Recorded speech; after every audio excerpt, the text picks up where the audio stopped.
자, 구약성경 561페이지 열왕기 하서 2장 1절에서 6절까지의 말씀을 보도록 하겠습니다. 열왕기 하서 2장 1절에서 6절까지의 말씀입니다. 자, 우리 찾으셨으면 1절부터 6절까지 같이 읽겠습니다. 시작. 여호와께서 회오리 바람으로 엘리야를 하늘로 올리고자 하실 때 엘리야가 엘리사와 더불어 길갈에서 나가더니 엘리야가 엘리사에게 이르되 청하건대 너는 여기 머물라.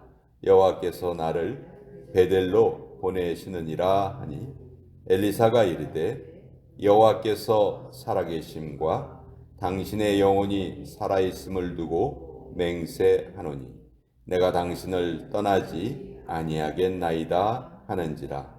이에 두 사람이 베델로 내려가니 베델에 있는 선지자의 제자들이 엘리사에게로 나와 그에게 이르되 여호와께서 오늘 당신의 선생을 당신의 머리 위로 데려가실 줄을 아시나이까 하니 이르되 나도 또한 아노니 너희는 잠잠하라 하니라.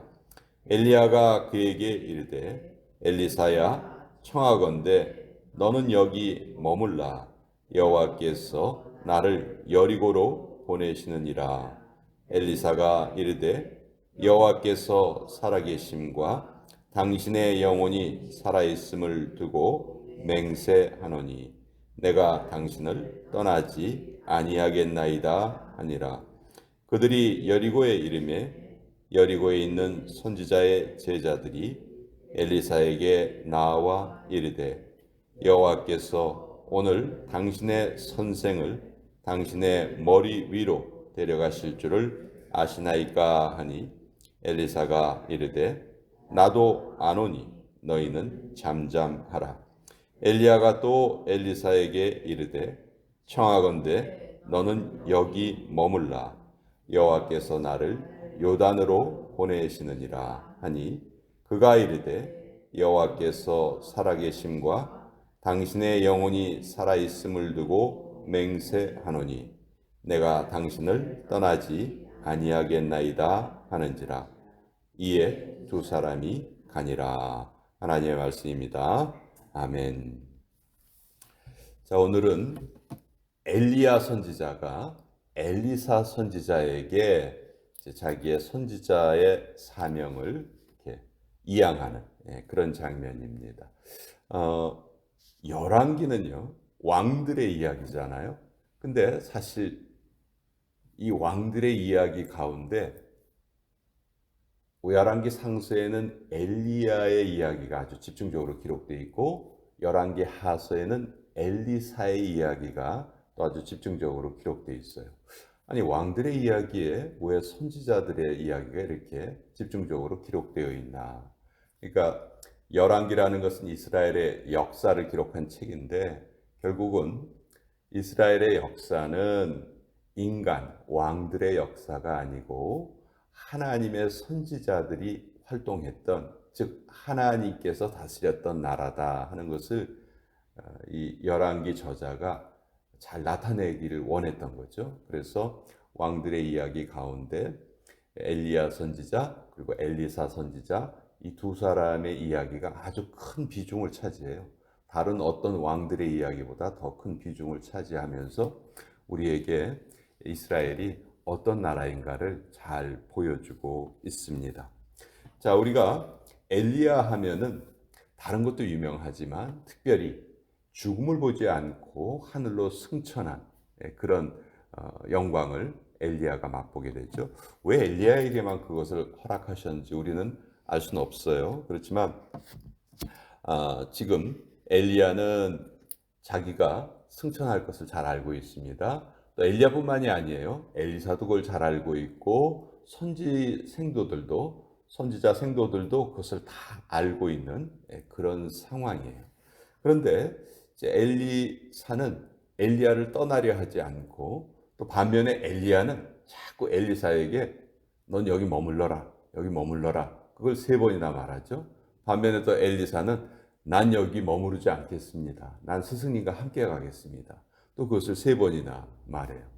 자, 이게 도대체 무엇을 의미하는 것이고 무엇을 우리에게 가르쳐 주시는 것인가 오늘 아침에 간단하게 좀 알아보려고 합니다.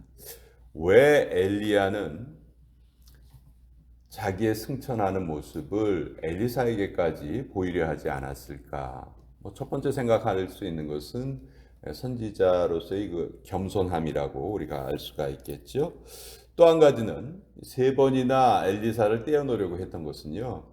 엘리야가 과연 이 엘리사가 자기의 그 선지자의 직분을 계승할 만한 그런 자격이 있는지, 그런 마음가짐이 있는지를 테스트해보는 그런 거라고 우리가 생각을 할 수가 있습니다. 그러니까 여기 머물러라. 아닙니다. 저는 함께 가겠습니다. 우리가 신앙생활을 하다 보면 우리가 신앙생활에 좀 열심을 잃어버리고 그럴 때가 있어요. 그때 우리에게 찾아오는 시험이 바로 엘리야가 엘리사에게 하는 그런 테스트와 같다. 저는 그렇게 생각을 하는데요. 첫 번째, 길갈에서 이제 베델로 보내려고 합니다. 2절에 보시면 엘리야가 엘리사에게 이르되 청하건대 너는 여기 머물라. 여호와께서 나를 베델로 보내시느니라.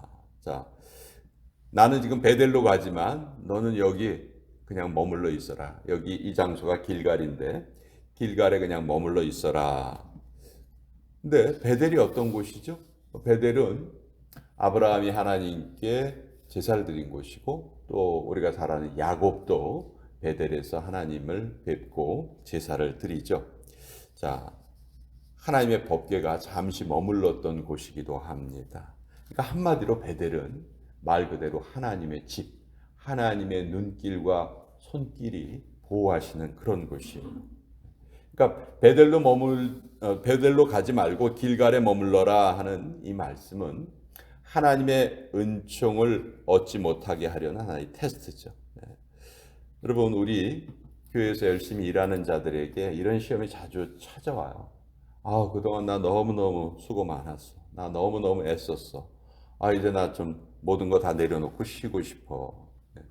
잠시 쉬고 재충전하는 시간은 누구에게나 꼭 필요합니다.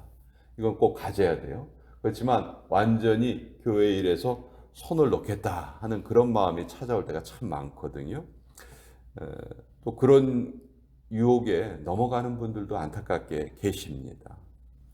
그러니까 이 길갈에 머물러라. 나는 베델로 갈 테니까 너는 길갈에 머물러라. 이 얘기는 바로 너는 이제 하나님의 일에서 빠져라 하는 그런 이야기가 똑같은 거죠. 여러분, 우리가 주님 앞에 헌신된 존재잖아요. 헌신에는요, 은퇴란 말이 있을 수가 없어요. 우리 하나님의 백성들에게 은퇴는 언제 일어나냐면 하나님께서 우리를 이 땅에서 부르시는 그 순간에 은퇴가 일어나는 것이지, 그 전에는 세상 사람들은 몇 살이 되면 은퇴하고 어쩌고저쩌고 그러지만 하나님의 백성들에게는 신앙생활에는 은퇴라는 것이 없는 거예요. 은퇴는 하나님께서 나를 부르시는 순간이다. 예수님께서도 때가 아직 낮음에 나를 보내신 이의 일을 우리가 하여야 하리라. 밤이 오리니 그때는 아무도 일할 수 없다. 그러니까 우리가 일할 수 있을 때 최선을 다해야 돼요. 물론 일을 하면서 힘들고 어려운 순간이 찾아올 때 잠깐 쉬어야 합니다. 쉴 수 있습니다. 그렇지만 온전히 그 일을 내려놓으려는 노력에서는 그런 유혹에서는 우리가 그 유혹을 극복해야 된다. 이것이 바로 엘리야가 엘리사에게 했던 첫 번째 테스트예요. 엘리사는 아닙니다. 저는 끝까지 스승님 옆에 있겠습니다. 이 테스트를 무사히 통과를 합니다. 두 번째는 이제 베델에서 여리고로 가는 길에 너는 여기 머물러라. 자, 이 여리고는 또 뭘 상징하는가? 여리고는 약속의 땅 가나안의 첫 성이었죠. 그리고 여리고가 어떻게 그 성이 무너졌습니까? 우리가 너무도 잘 알죠. 7일 동안 아무 말도 하지 않고 여리고성 주위를 돌았습니다. 아무 말도 하지 않았지만 그 아무 말도 하지 않는 그 속에서 이스라엘 백성들은 다 속으로 기도를 하고 있었던 거죠. 하나님, 우리를 도우소서. 그 기도를 하면서 그 여리고성을 돌았고 결국 여리고성은 7일 만에 하나님의 은혜로 완전히 무너지고 말았습니다. 자, 이 여리고가 상징하는 것은요, 우리 신앙생활에 찾아오는 큰 문제거리라고 말할 수가 있어요. 그 문제거리를 이기는 길이 무엇인가? 오직 기도라는 것이죠.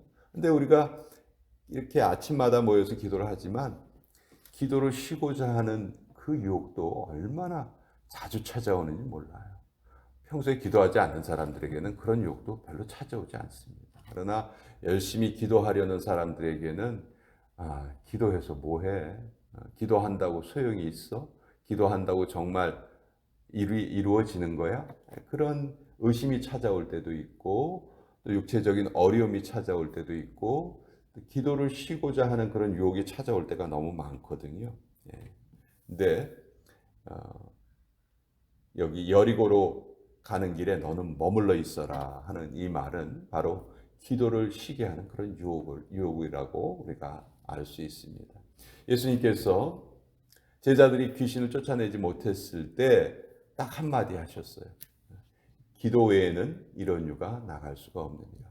영적인 싸움은 기도 외에는 우리가 대항할 방법이 없는 것이죠. 그런데 그런 기도를 쉬게 하는 유혹이 우리 성도들에게는 계속 찾아오고 또 엘리사는 여기에서 그 유혹을 이겨냈다 하는 것을 우리가 알 수가 있습니다. 마지막 세 번째는 요단으로 가는 길에 머물러라 이렇게 말해요. 6절에 보시면 엘리야가 또 엘리사에게 이르되 청하건대 너는 여기 머물라 여호와께서 나를 요단으로 보내시느니라. 나는 지금 요단으로 가는데 너는 그냥 여기 머물러 있어라.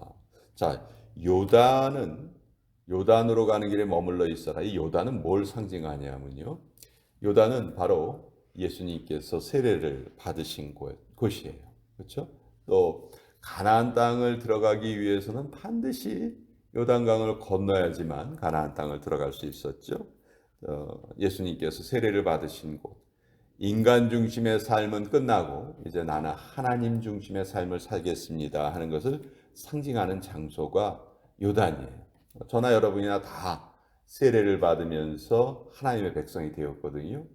세례라는 것은 내가 이제 하나님의 백성이 되었습니다라는 공적인 선포이기도 하지만 또 내 모든 것이 다 깨끗이 씻겨 나갔다 하는 그런 것을 상징하기도 하죠.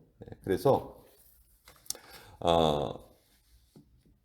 인간 중심의 삶을 끝내고 하나님 중심의 삶을 살겠습니다라고 약속하는 장소가 그 요단인데 그것을 너는 여기 머물러라 하는 것은 그것을 또 막는 그런 시험이기도 해요. 근데 다행히 엘리사는 이런 시험이 올 때 뭐라고 대답했습니까? 나는 절대로 당신을 떠나지 않겠습니다. 그렇게 대답을 하면서 이 세 가지 시험을 다 이겨냅니다. 자, 엘리사의 소망은 무엇인지 우리 잘 알고 있죠? 당신이 받은 영감에 갑절의 영감을 나에게 주시옵소서. 자, 이때 갑절이라는 것은 보통 유대인들의 관습에 그 자녀들에게 유산을 물려줄 때 누구에게 2배를 주죠? 큰아들, 장자, 그렇죠? 그러니까 이 당시에 엘리야의 그 선지자 엘리야의 많은 제자들이 있었단 말이에요. 그 여러 명의 제자 중에서 엘리사인 나를 장자로, 즉 첫째로 인정을 해 주십시오 하는 그런 부탁이었거든요. 이 부탁에 대해서 엘리야가 뭐라고 얘기했냐면 하나님께서 나를 하늘로 들어 올리실 텐데 네가 그것을 보면은 그 일이 이루어질 것이다 하고 얘기를 한 거예요. 그러니까 지금 엘리사는 엘리야를 계속 쫓아다니면서 이 세 가지 시험을 다 통과를 합니다. 그리고 나서 나중에 엘리사는 엘리야가 하늘로 올라가는 모습을 자기의 눈으로 보게 돼요. 즉 그것은 이제 엘리야가 받았던 그 영감이 엘리사에게 전해졌다는 거죠. 뭐 산술적으로 엘리야는 하나의 능력이 있었는데 엘리사에게는 둘의 능력이 있다. 그런 뜻은 아니겠죠. 갑절이라는 것이. 그렇지만 그 엘리야의